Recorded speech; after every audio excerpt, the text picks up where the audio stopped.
My name is Rory O'Donnell, and I've been asked to facilitate this personal experience panel for the Citizens' Assembly on Gender Equality. This morning we have three speakers, Damien Douglas, Aisling Glynn, and Brendan Courtney, each with remarkable experience to relate, leading them to some very important and interesting policy suggestions. Our first speaker then is Damien, who is caring for his two daughters and will tell his story now. Over to you, Damien. Good morning. My name is Damien Douglas. I have been asked to speak a few words to the Citizens' Assembly around the role of being a family carer. As it happens, I am a family man. I'm a father, I'm a husband, I'm a son, and a grandfather. So all of those roles. And our family has been, up to very recently, has been a four-generational family.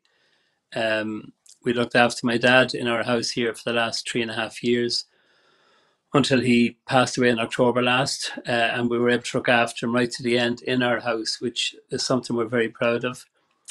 I have 5 children from 31 years of age down to 25. The youngest girls are twins, Una and Ailish. They have a chromosomal abnormality called Wolff-Hirschhorn syndrome, which means that one of their chromosomes is missing or a part of it is missing, and as a result of this, they are severely intellectually and physically disabled. Though they're 25 years of age, they function around the age of a 9-month-old, so all their needs have to be met in every way, every day, either by us or by somebody else. They can do absolutely nothing for themselves, but they smile and they laugh and they give great joy to us. And then our fourth generation has been my grandson, who's only 4 and has been living with us more or less for the last 4 years. So even in the last few months, they've gone to their own house, but we're still very much involved in their care. But being a four-generational house is something we have taken tremendous pride in and are really enjoyed it, if that's the right term. But yes, that is a good term for us. We've really enjoyed it. But we're a family. We don't see ourselves, I don't see us as carers. We don't get paid for it. Because Una and Ailish are our children, we look after them. Because my dad was my dad, and we were in a position to look after him. That's what we did. That's in our view, in my view, in my experience, that's what families do. So we care, and we've done it. It helped a little bit that I was a psychiatric nurse years ago. It helped that Mary worked in casualty in Beaumont years ago. But over the years, both of us have had to give up our work because of our caring responsibilities. One by choice, Mary, and the other by necessity, myself. And I'll come back to that in a few minutes. So I think our experience, like a lot of families, is that you don't choose to be carers. You become carers because of necessity, because of illness or disability or whatever else. And most of them with it and accept it and do the best we can. And we rely on social services or HSE or friends or other services for help to allow us to do that. So the carer's role is by accident, not by choice necessarily. But there can be a huge implication on this. When you give up work or have to leave work, economically, whether you're male or female, it has a huge impact on the family. And because you're doing this to look after other people, you should not really be penalised. So even where carers benefit or carers allowance is available for some people, it's means tested, which means an awful lot of people don't qualify for it, for the paltry amount that's in it. I think they estimate 2/3 of carers don't get any allowance. That's a huge figure. Family Carers Ireland will tell us that family carers, as in families like us who care for people at home, like our children, like our parents, or whatever else, save the state €10 billion a year. Imagine what €10 billion a year would what it would cost to have all those people in hospitals or nursing homes. And would you let your family go to them if you had no other choice? But there's no recognition of that for family carers. And especially those who have had to give up work or have lost jobs or can't go out to work because of their caring responsibilities. Most disabilities, as in our girls' case, are lifelong. They're 24 hours a day, 7 days a week, 52 weeks a year, for as long as they live. We were told our girls would possibly die, wouldn't live to 2 years, such as the rarity and the severity of their condition. Thankfully, they are now 25, and I would love to see them reach 50 or more. But I'm terrified what happens. Who will look after them if we're not around, or if my other children can't look after them? That's an issue for carers. An awful lot of caring role falls on women, but regardless of your caring role, you should not be penalised for it. And that's a huge thing. I mentioned earlier on, I kind of gave up work when the girls were 18. At that stage, they had finished school in Stewart's, which is great. And they were going into what was called adult services or day services, which we discovered didn't exist. So they needed full-time care at home. I gave up work to be that full-time carer at home and fight for day services. Thankfully, we got it.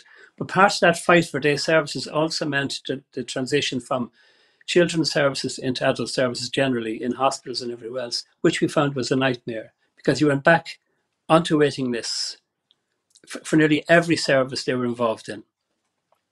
The girls are peg fed. They had no dietitian for 2.5 years just because they reached that magic age of 18. Who do you get advice from about proper feeds, specific feeds, all of that when they can't eat or drink? Physiotherapy the same, and the same for Una with her epilepsy. We had no neurologist for 2.5 years. We had to fight to get all those services. That should not be the case. It should be a seamless transition.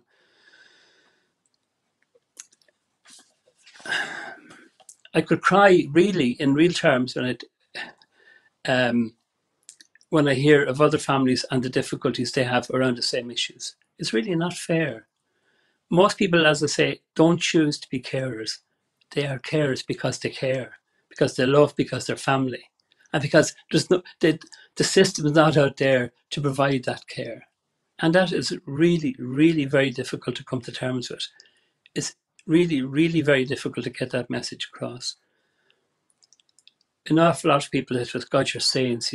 We're not. We're nothing like that. We're mums and dads trying to do the best we can to be the best mums and dads we can be, carrying on. And whether you're man or woman,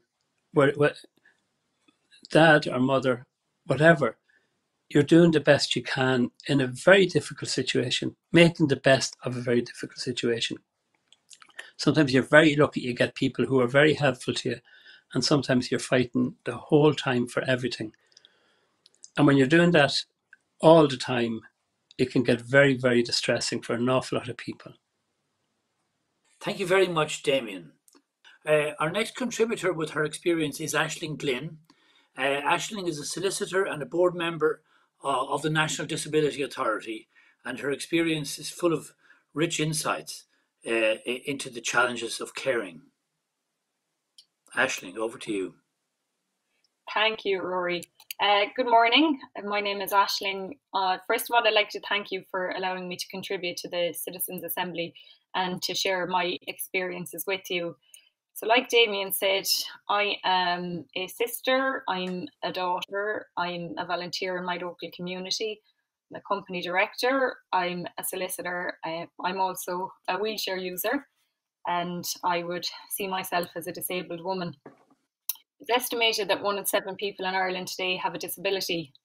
Disability isn't something that was ever on my radar, that is until it became my reality. Fortunately, I grew up very happy and healthy childhood. I was quite sporty. I was one of 5 girls. I was quite active until things began to change for me. So when I was about 14, I noticed that I was finding it difficult to run. I had slowed down. I had difficulty climbing stairs. I was falling.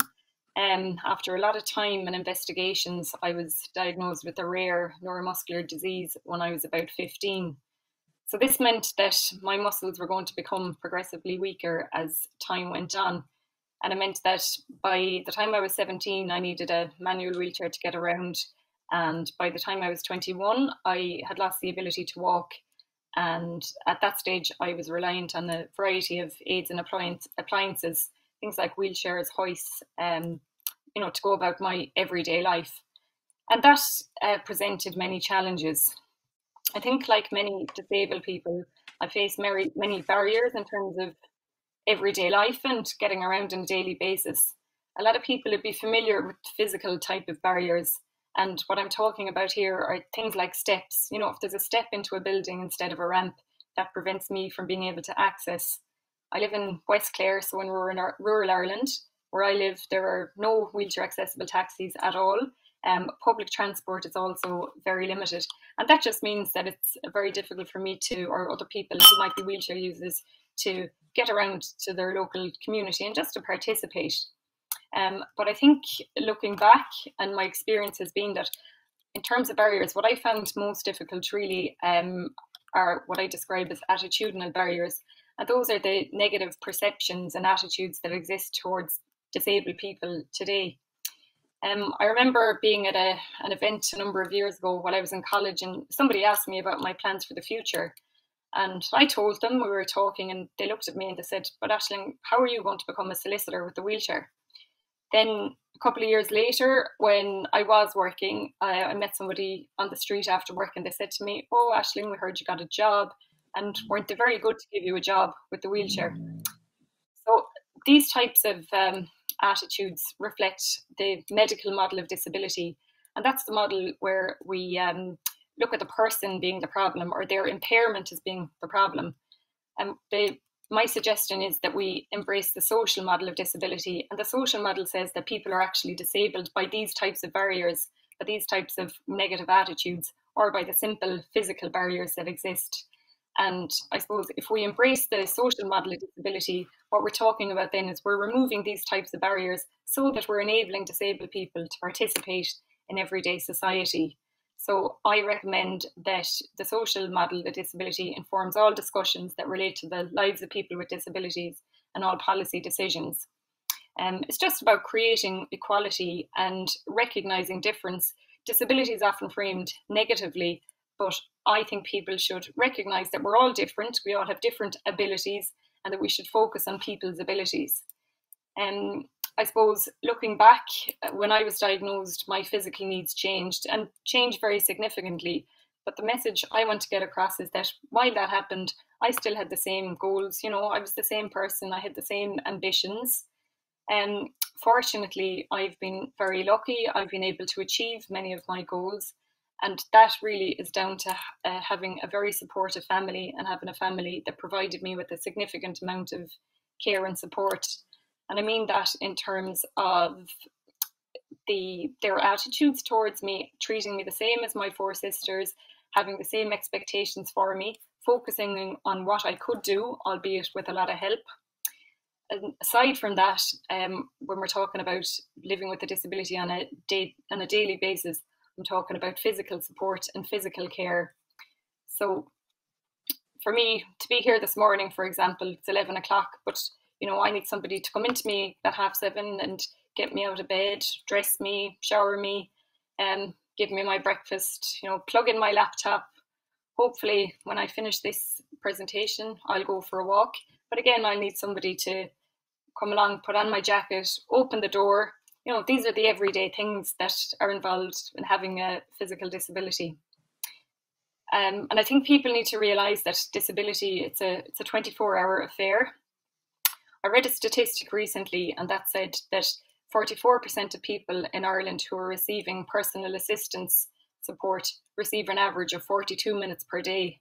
And as I've said, disability doesn't last for 42 minutes. It's a 24-hour affair. There are people in Ireland my age who are living in nursing homes, and that's something that's a very scary thought for me, and I think a lot of other people, because I know that without my family and the immense support they provide to me on a daily basis, that could be my story. So the main message I want to get across is that we need to acknowledge and recognise the immense contribution that's being provided by families, families such as Damien's there, on a daily basis, 24 hours a day, an hour, 42 minutes or an hour in the morning, that's not going to allow somebody, it might allow them to get out of bed, but it's not going to allow them to participate in a meaningful way in society. So with that, just to sum up, I think we should embrace the social model of disability. We need to talk about rights, not charity. We need to think about the language we use. We need to use language that promotes equality. And finally, we need to increase the supports that are provided. And in particular, I'd recommend that we provide a right to personal assistance in Ireland so that people can be active citizens and contribute in a meaningful way. Thank you. Thank you very much, Aisling. A very rich story indeed, full of suggestive ideas and concepts. Our next speaker is Brendan Courtney, who is a very well-known TV presenter and designer. And his documentary in 2017, We Need to Talk About Dad, promoted him very much to the role of a patient advocate. He was appointed by the Minister for Health to the advisory board of the Sláinte Care strategy. So over to you, Brendan. Thanks very much, Rory. And Damien and Aisling, amazing people, and I'm humbled by your stories. And I instantly see links in my story, even though my story is not my story, it's my dad's story. But I see the way that care can join up, and they probably have the same requirements. So my story starts with it's a reluctant road I took when my father had his second stroke in June 2016, and I suppose he had had a stroke a year before. We had been warned by the hospital he was very likely to have another stroke. This was a profound stroke, left him completely paralysed on the left-hand side, and we hadn't prepared. We had prepared to fail. We hadn't put a loo downstairs. We had just gone about with our daily bit work after his first stroke. So I felt that was a message, first of all, people should know, is to prepare, and not push our heads in the sand as we usually do as Irish people. So we were ill prepared. But then as we started to look for care for him, he needed 24-hour care. He was completely paralysed. It became very obvious that he was being labelled a bed blocker, a phrase I'd never heard, in Tala Hospital. There was every meeting we were at, the bed manager was there with the social worker and his care team. And I was like, well, why is she here? So from the onset, it was pushing him into the family to care. Now, as I said, we'd no loo downstairs. It's a small three-bedroom house. My mother is 4'2", a tiny woman, also in her 70s, so she couldn't be his primary carer. So we went into this world of how do we care for Dad, and what do we do? And during the process, we encountered a thing called Fair Deal, which a lot of people don't agree is that fair. And Fair Deal is where you can borrow money from the government to renovate and to pay for home care. And we instantly discovered that particular scheme, which is really for older people in general, and correct me if I'm wrong, Aisling, but I think it is generally used for older people to pay for 24-hour care, is only applicable for home care. So we couldn't use it. Sorry, it's only applicable for nursing home care. So we couldn't use it for home care, and home care is what we wanted. So I was like, it was really interesting. We're like, if I was going to the credit union to borrow the money, they wouldn't ask me what kind of car it is. I was like, what does it matter what care it is? It's paying for care. So that sat down with my dad one day and said, this seems like a quite unfair system. RTE have suggested we'd make a documentary about it. And my dad said, yeah, let's do it. So we did this film, and it was a wonderful experience as a family. Even though people thought it was quite brave of us to do it, it was actually really unifying, really fun last 2 years with Dad. It aired in January 2017. And Dad became a little celebrity in the hospice where he ended up, and it was a lovely last few months of his life. Unfortunately, Dad passed away then in the June, and on went our battle, just to find out how the care system seemed to fail constantly at every turn that we went to. So a lot of people will have seen the documentary. Some people may not have seen the documentary. It ended with basically a very frustrated family, and my dad's health took another turn as he went to hospice, so we didn't have to proceed with it. But of course, then I was very publicly on the road to challenging this idea of disparity in this Fair Deal scheme. So Simon Harris, Minister for Health at the time, appointed me to Sláinte Care, and on went our discourse and our battle. So as it turns out, I wanted to get my soldiers and my ducks in a row if I was going to sit on the Late Late Show and talk about this, and I was going to, as a family who were seeking care, 24-hour care, and we looked at all the models. So I sort of put my recommendations, which are the same recommendations as they were in 2017 after the documentary aired, as they are now, which is short-term, medium-term and long-term. And how I see it is every year the budget plans to fail. It doesn't address the backlog of HSE approved, not even private home care people who are looking to use a fair deal scheme or a home care scheme, but HSE approved people. Now, at the last count in 2019, before the pandemic, there was about nearly 6,000 people HSE approved for home care, waiting on care, not getting any care. And of those people, which is really alarming, there could be anything up to 200 people who need help feeding themselves, who need help taking medication, who are literally, as you said, Aisling, literally need help at every turn and are not getting that care. So one was address the waiting list with HSE care immediately. That was a big push that I wanted to address. Midterm was look at the Fair Deal scheme and try and open it up for home care. So families like ours who are, you know, lower middle class, but have my dad managed to pay off his mortgage, they have an asset. For me as a commercially minded person, I thought, well, I don't have children. If I can pay for my own care for my apartment when I'm older, that is a logical system to me. A lot of people don't agree, and I'm not sure I agree anymore either, because you'll hear my long-term one. But in the meantime, I thought, so now we have in train at the moment a home care package, which is very like Fair Deal, where families can borrow money from the government in the long term to pay for home care so that they can, but it's still being piloted. Obviously, the last year, everything has been iced. So that's but the one thing, my big mantra when we were doing my dad's documentary, is one thing my dad didn't have was time. And particularly people who fall ill in their later years, they need support immediately. And as you describe, Aisling, I can see so many connections now with all of care is care is care. And when people need care, they need it in the right place at the right time. And then the last, my long-term goal would be exactly what you both described. I think, particularly from my experience only, older people should be entitled to care in their homes when they need it. Because we're now in the situation with my mother, who lives in that house, which was very small when we were children, but when my mother's in the house on her own now, it's a very big 3-bedroom semi that she doesn't need.